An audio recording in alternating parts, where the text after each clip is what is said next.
नमस्कार मित्रांनो, स्वागत आहे तुमचं जॉब गुरु या आपल्या यूट्यूब चॅनलवर. मित्रांनो, तुम्ही जिल्हा न्यायालयामधील शिपाई, लिपिक आणि स्टेनो यासाठी अर्ज भरलेले असतील तर हा व्हिडिओ तुमच्यासाठी खूप महत्त्वाचा असणार आहे. याच्यामध्ये खूप महत्त्वाची माहिती सांगणार आहे. त्यासाठी हा व्हिडिओ शेवटपर्यंत पाहत राहा.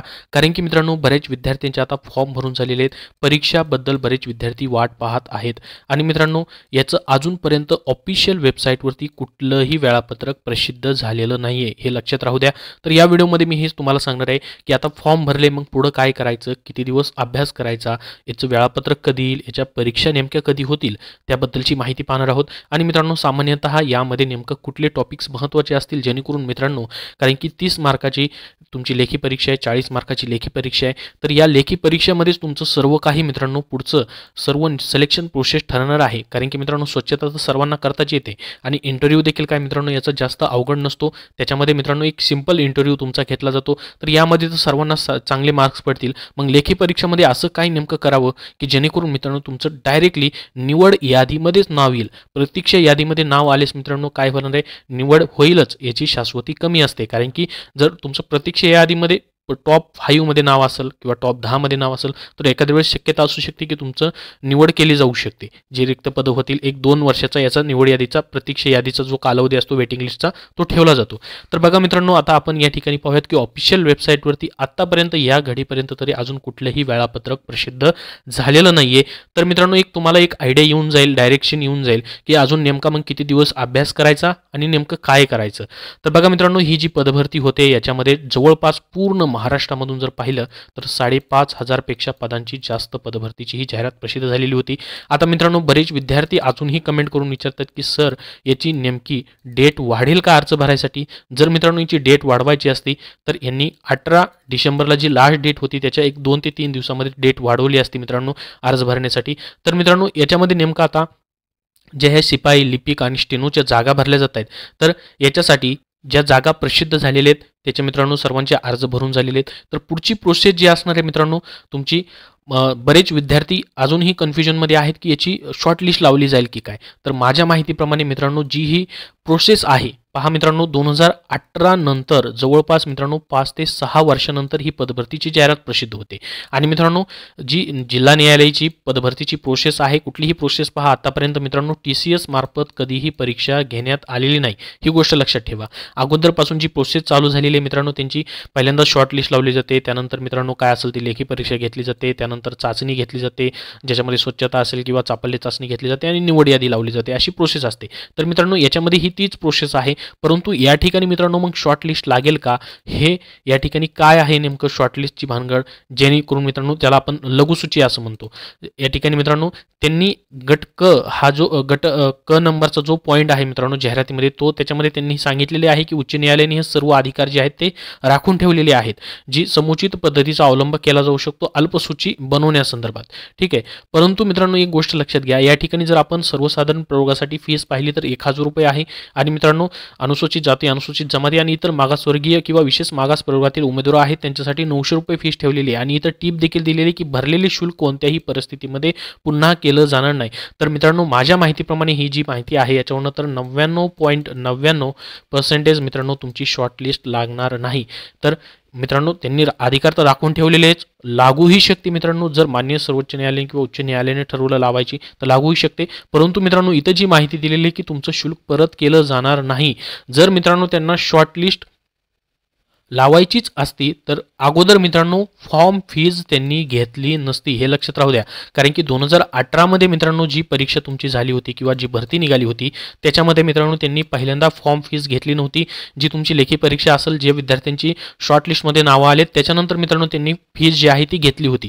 जी परीक्षेसाठी फीज वगैरे असते ती परीक्षा फी घेतली होती. 2018 मध्ये अगोदर कुठलीही फीज घेतलेली नव्हती. तर या ठिकाणी मित्रांनो फॉर्म भरण्यास संदर्भातच या ठिकाणी पहिल्यांदाच फीज घेतलेली आहे.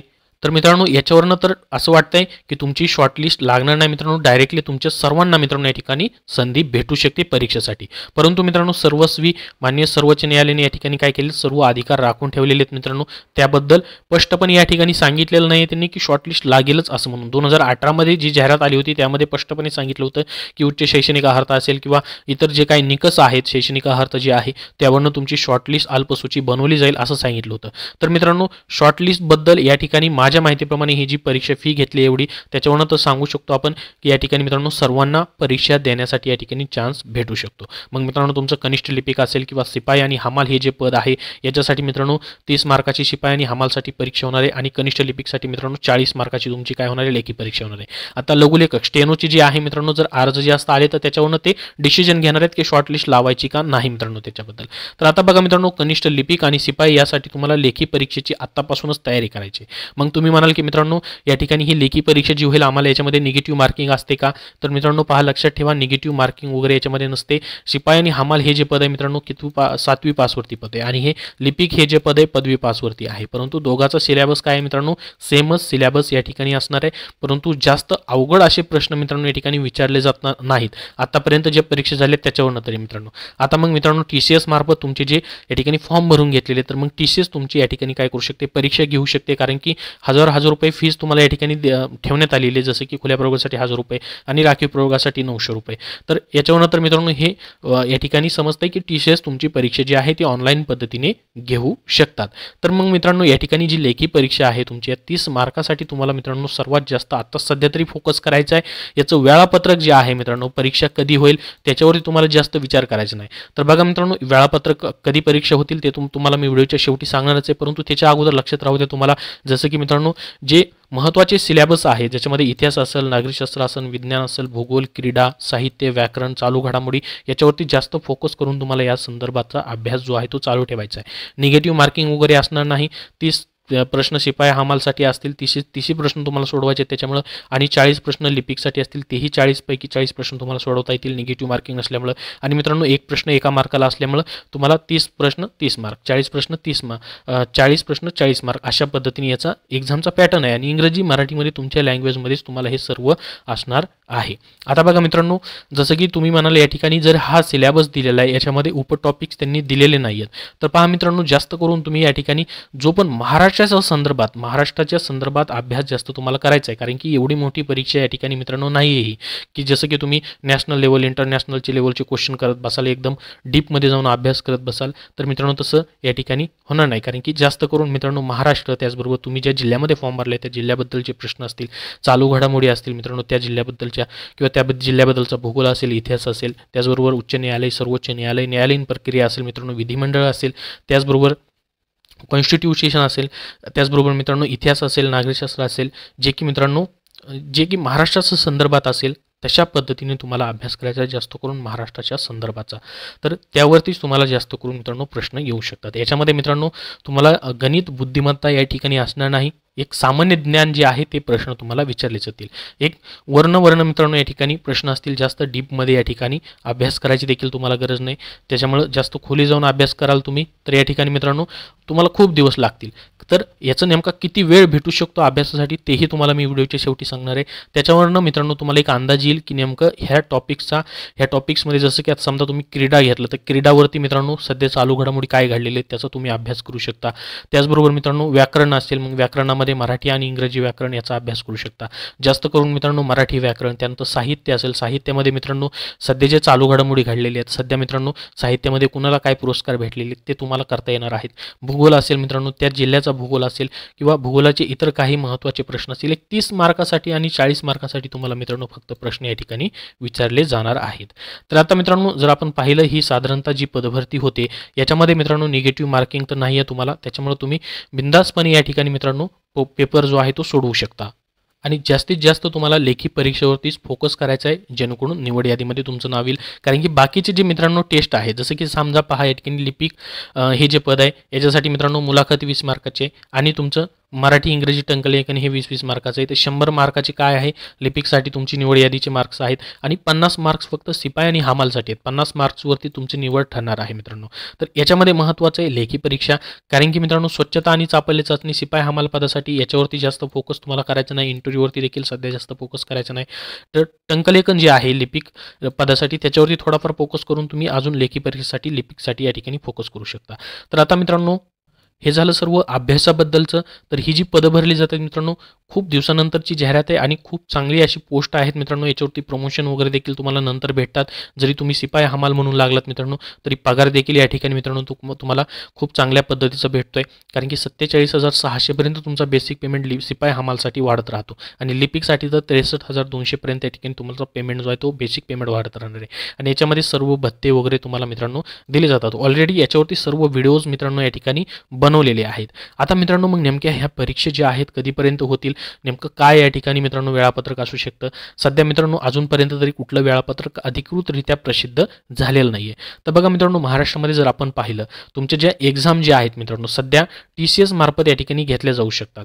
जे की मित्रांनो सिपाई हमाल लिपिक याच्या परीक्षा जे आहेत ते TCS मार्फत घेतल्या जाऊ शकतात. कारण की त्यांच्या मार्फत फॉर्म जे आहेत ते भरण्यात आलेले आहेत. तर TCS मार्फत आणि IBPS मार्फत महाराष्ट्रामध्ये सर्वात जास्त मित्रांनो जे आहेत ते रिक्रुटमेंट निघत आहेत आणि त्यांच्या परीक्षा देखील कंडक्ट केल्या जात आहेत. जसं की मित्रांनो आता TCS आणि IBPS हे जे आहेत त्यांच्यासाठी मित्रांनो काय असतात, कॉम्प्युटर सेंटर जे असतात ते एकच असतात. कॉम्प्युटर सेंटर्स ज्या ठिकाणी मित्रांनो उपलब्ध आहेत त्या ठिकाणी तुमची जिल्हा न्यायालयाची पदभरती होईल. तर त्याच्या अगोदर मित्रांनो जिल्हा न्यायालयाच्या अगोदर ज्या जाहिराती प्रसिद्ध झालेल्या आहेत त्यांचं जे वेळापत्रक आलेलं ते अगोदर परीक्षा होतील. कारण की मित्रांनो एकाच वेळेस सर्व परीक्षा घेणं शक्य नाही. कारण की इकडेही तुम्ही फॉर्म भरलेले आणि तिकडेही फॉर्म भरलेले आहेत. त्याच्यामुळे सर्वांच्या एकाच दिवशी परीक्षा आल्या तर सर्व विद्यार्थ्यांना देणं शक्य नाही आहे. जसं की मित्रांनो WRDचं पहा, तुमचं जर 2 जानेवारी 2024 पर्यंत मित्रांनो 1 जानेवारीपासून ते 2 जानेवारीपर्यंत WRDचे पेपर आहेत. पुढच्या महिन्याचं मी सांगतोय मित्रांनो तुम्हाला. तर डिसेंबरमध्ये तर शक्यच नाही मित्रांनो, कारण की डिसेंबरमध्ये ऑलरेडी मित्रांनो परीक्षा तुमच्या आहेत. WRDच्या परीक्षा होत आहेत, ZPच्या परीक्षा चालू आहेत, त्यानंतर इतरही काही विभागांच्या परीक्षा आहेत. तर जानेवारीमध्ये मित्रांनो आणि फेब्रुवारीमध्ये तुमच्या परीक्षा होण्याची शक्यता आहे. त्या दृष्टीने तुम्हाला अभ्यास करायचा. तर जानेवारीच्या पहिल्या आठवड्यामध्ये मित्रांनो WRDची 2 तारखेपर्यंत परीक्षा आहेत. त्याच्यानंतर जर पाहिलं मित्रांनो राज्य उत्पादन शुल्काने त्यांनी जी जाहिरात प्रसिद्ध केलेली आहे त्याच्यामध्ये ऑलरेडी त्यांनी राज्य उत्पादन शुल्काची जाहिरात आली, त्यामध्ये सांगितले की 5 जानेवारीपासून ते 17 जानेवारीपर्यंत आम्ही राज्य उत्पादन शुल्काची परीक्षा घेऊ, परंतु ह्या टेंटेटिव्ह डेट दिलेले त्यांनी. मग मित्रांनो जानेवारीमध्ये त्यांच्याही परीक्षा होऊ शकतात. त्याच्यानंतर पाहिलं मित्रांनो आपण तर एक छत्रपती संभाजीनगर महानगरपालिकेची जाहिरात प्रसिद्ध झाली होती. त्यांच्याही परीक्षा जानेवारीमध्ये मित्रांनो होऊ शकतात. 15, 16, 17, 18 तारखेपर्यंत त्यांच्याही परीक्षेचं वेळापत्रक येऊ शकतं. अजून आलेलं नाहीये. त्यानंतर मित्रांनो जर पाहिलं अजून एक वेळापत्रक प्रसिद्ध झालेलं आहे, जे म्हणजे मित्रांनो कृषी विभागाचं कृषी सेवक किंवा कृषी सहाय्यक जे पद आहे त्यांचंही मित्रांनो 16 आणि 19 जानेवारीला परीक्षा आहे. तर 19 जानेवारीपर्यंत तर मित्रांनो परीक्षा या ठिकाणी होऊ शकत नाहीत, कारण की एक्झाम ज्या आहेत त्या ओव्हरलॅप होऊ शकतात. मग कारण की इकडेही जे विद्यार्थ्यांनी फॉर्म भरले तिकडेही तेच विद्यार्थी फॉर्म भरतात महाराष्ट्रामध्ये सरळ सेवेसाठी. त्याच्यानंतर जर पाहिलं मित्रांनो तर राहतात तुमच्या जिल्हा परिषदच्या परीक्षा. जिल्हा परिषदची परीक्षा जी आहे मित्रांनो सर्वात अगोदर यांचे फॉर्म जे आहेत ते निघालेले होते. तर याच्यामध्येही जवळपास 4 संवर्गाच्या परीक्षा राहिलेल्या आहेत. त्यांच्याही मित्रांनो जानेवारीमध्ये परीक्षा होण्याची शक्यता आहेत. त्याच्यामुळे मित्रांनो जानेवारी एंडिंगपर्यंत ह्या परीक्षा ज्या आहेत बाकी सरळ सेवेच्या चालू शकतात. त्याच्यामुळे जानेवारी एंडिंग पर्यंत तुमचं जिल्हा न्यायालयाचं वेळापत्रक जे आहे परीक्षांबद्दलचं येऊ शकतं किंवा फेब्रुवारीमध्ये मित्रांनो पहिला किंवा दुसऱ्या आठवड्यामध्ये तुमच्या परीक्षांबद्दलची माहितीचं वेळापत्रक जे आहे ते प्रसिद्ध होऊ शकतं. त्याच्यामुळे तुमच्याकडे मित्रांनो 1 ते 1.5 महिन्याचा वेळ अजूनपर्यंत या ठिकाणी जिल्हा न्यायालयाच्या पदभरतीसाठी मित्रांनो तुम्हाला भेटू शकतो. त्या दृष्टीने तुम्ही तुमचं नियोजन करू शकता. तर ही एक महत्त्वाची माहिती तुम्हाला सांगितलेली मित्रांनो. अजूनपर्यंत ऑफिशियल वेबसाईटवरती वेळापत्रक आलेलं नाहीये. जर मित्रांनो इथं वेळापत्रकाबद्दल काही अपडेट आलं तुमचा या आठवड्यामध्ये किंवा डिसेंबर एंडिंगपर्यंत मित्रांनो येण्याची शक्यता आहे. काहीतरी अपडेट याबद्दलचं वेळापत्रकाबद्दलचं परीक्षाबद्दलचं नेमकं कधी होऊ शकतात, जानेवारी एंडिंगपर्यंत होतील किंवा फेब्रुवारीमध्ये होतील त्याबद्दलचं 2024 मधलं. तर तसं जर अपडेट आलं तर नक्की तुमच्यापर्यंत मित्रांनो शेअर केलं जाईल. एक मी अंदाज तुम्हाला या ठिकाणी सांगितलेला आहे. त्याच तारखेला फेब्रुवारीमध्येच पहिल्या दुसऱ्या आठवड्यामध्ये होतील किंवा जानेवारी एंडिंगपर्यंत होतील असं काही नाही. एक अंदाजित टेंटेटिव्हली माहिती तुम्हाला देतोय, कारण की ज्या मित्रांनो परीक्षा सध्या TCS IBPS मार्फत चालू आहेत त्याच्यावरून तुम्हाला ही अंदाज घेऊन मी तुम्हाला माहिती सांगितलेली आहे की तुम्हाला 1 ते 1.5 महिन्याचा अजून कालावधी मित्रांनो अभ्यासासाठी भेटू शकतो. तर याच्यावरती ऑलरेडी मित्रांनो मी मागील प्रश्नपत्रिकांवरती त्याचबरोबर संभाव्य सराव प्रश्न जे आहेत त्याच्यावरती व्हिडिओ बनवलेले, तेही तुम्ही व्हिडिओ पाहू शकता. त्याचीही लिंक तुम्हाला डिस्क्रिप्शन बॉक्समध्ये दिलेली आहे. त्यानुसार तुमचा अभ्यास देखील तुम्ही करू शकता. तर ही एक टेंटेटिव्हली माहिती तुम्हाला मित्रांनो सांगितलेली. अजूनपर्यंत वेळापत्रक ऑफिशियली आलेलं नाहीये. जानेवारी फेब्रुवारीमध्ये तुमच्या परीक्षा होऊ शकतात. जानेवारी एंडिंग किंवा फेब्रुवारीच्या पहिल्या दुसऱ्या आठवड्यामध्ये वेळापत्रक याच्या परीक्षेबद्दलची प्रसिद्ध होऊ शकतात. जर ऑफिशियल वेबसाईटवरती काय अपडेट आलं तर नक्की तुमच्यापर्यंत लवकरात लवकर शेअर केलं जाईल. याबद्दल तुमचे काय प्रश्न असतील तर कमेंट बॉक्समध्ये कमेंट करून नक्की विचारा. हा व्हिडिओ मित्रांनो नक्की लाईक करा व शेअर करा आणि चॅनलला सबस्क्राईब करून ठेवा. धन्यवाद.